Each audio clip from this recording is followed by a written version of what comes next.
Boa tarde, Denise. Boa tarde, deputado. Agradeço primeiramente o convite de estar aqui debatendo com vocês.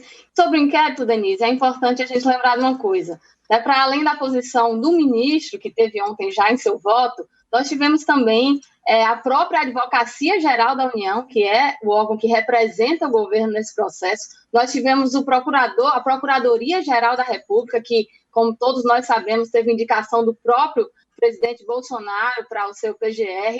Todos esses órgãos defendendo a legalidade do inquérito, né? Na verdade, o próprio ministro da Justiça de Bolsonaro, quando era advogado-geral da União, também defendeu a legalidade do inquérito, né? Então, tudo indica que sim, o inquérito vai seguir, a posição oficial do próprio governo é de defender a legalidade, é de superar esses questionamentos, e é muito compreensível, por outro lado, que vários apoiadores do governo Bolsonaro tenham medo desse inquérito.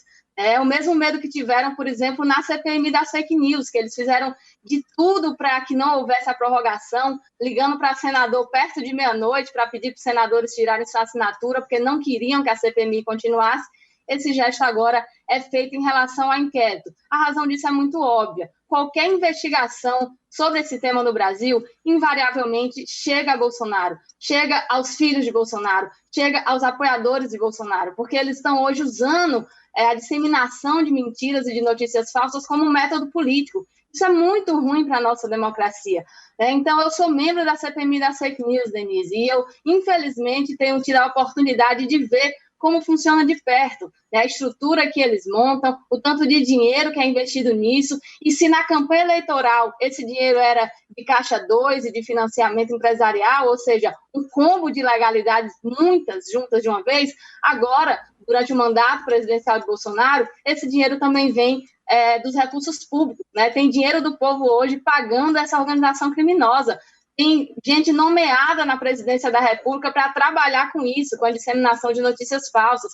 Tem assessor parlamentar nomeado, inclusive assessor do deputado Eduardo Bolsonaro, que usou o computador da Câmara, o IP da Câmara, para gerir esses sites de notícia falsa. Então, o tema das fake news hoje, infelizmente, é um tema que interfere no debate público no nosso país, é um tema que afeta diretamente a nossa democracia e que, infelizmente, é hoje comandado, né, por uma organização criminosa no sentido jurídico do termo, não é aqui modo de falar, não é modo de dar força à expressão, é no sentido jurídico do termo mesmo, e que tem ampla ligação com o Bolsonaro, com seus filhos e com diversos apoiadores do presidente, Denise. A própria deputada aí falou a respeito de mentiras e notícias falsas, mas eles não conseguem apontar uma única fake news que é produzida, por exemplo, pelo meu gabinete. Ou seja, isso tudo não passa de uma falácia. E o que seria, então, fake news? É um fato não verdadeiro relatado por alguém aqui, a grosso modo, uma mentira. Então, por que aqueles que são opositores ao governo Bolsonaro não estão sendo investigados, seja pela CPMI, seja pelo inquérito? Vou dar aqui o exemplo do próprio senhor Luciano Ayan, que é um dono de um site aí que divulgou notícias falsas e graves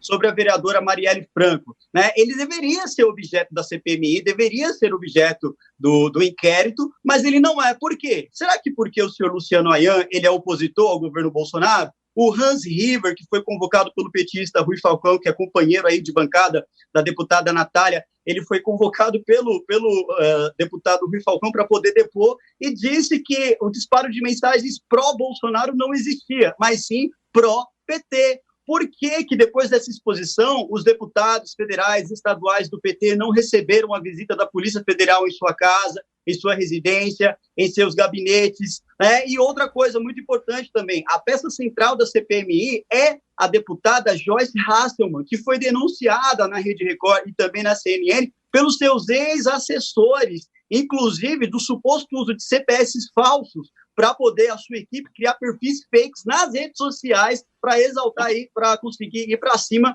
daqueles que são contra o governo Bolsonaro. Ou seja, esse depoimento dela na CPMI, que é peça central, não deveria nem sequer estar sendo levado a sério. Isso é ridículo. Essa CPMI, ela empobrece o Poder Legislativo, esse inquérito, ele empobrece o Supremo Tribunal Federal, né? Tanto é que a própria Procuradora-Geral da República, a senhora Raquel Dodge, ela se manifestou defendendo o arquivamento dessa CPMI. Não foi recente, foi no dia 16 de março de 2019, porém o objeto é exatamente o mesmo, o inquérito 4.781, Denise. É por essas razões e outras que eu defendo que isso seja urgentemente arquivado, até porque a forma com que isso foi instaurado pelo Supremo Tribunal Federal, instaurado de ofício pelo Supremo, ferindo qualquer tipo de investigação que deveria ter sido feita.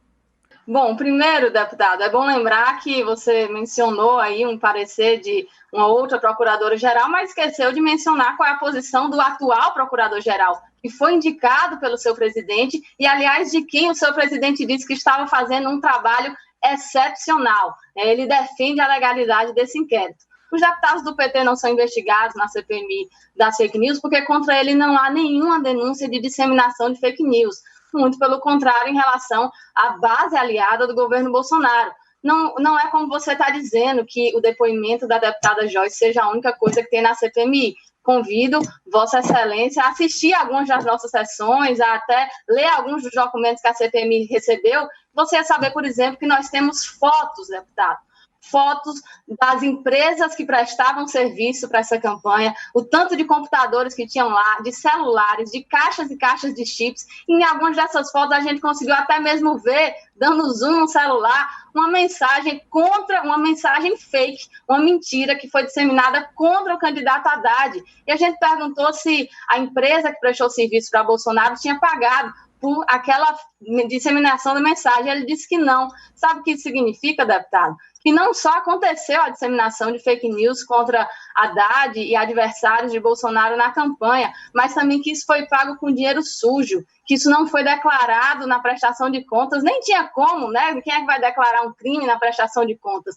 Isso foi feito com financiamento empresarial, que também é vedado. E é por isso, deputado, que nós, inclusive, defendemos que as provas que estão constantes no inquérito do STF, no inquérito das fake news no STF, elas sejam compartilhadas com o TSE, o Tribunal Superior Eleitoral, porque lá correm ações em relação a esse tema, porque nós sabíamos que estava acontecendo desde que a campanha estava acontecendo e entramos com ações em relação a isso, e essas ações podem trazer, inclusive, a cassação da chapa Bolsonaro-Mourão, que, convenhamos, é tudo que o Brasil precisava agora, nesse momento de pandemia, em que a gente tem um governo absolutamente incompetente lidando com a morte de 40 mil brasileiros, um governo que sequer executou nem metade do orçamento disponível para combater o coronavírus. Por que a galera do PT não está fazendo parte desse inquérito? São os que mais divulgam fake news. E eu tenho aqui provas, inclusive, de que o pessoal do PT, o que mais eles fazem é divulgar fake news. Deveria estar sendo investigado, sim. E é por isso que esse inquérito que rola no Supremo não é um inquérito jurídico, é um inquérito meramente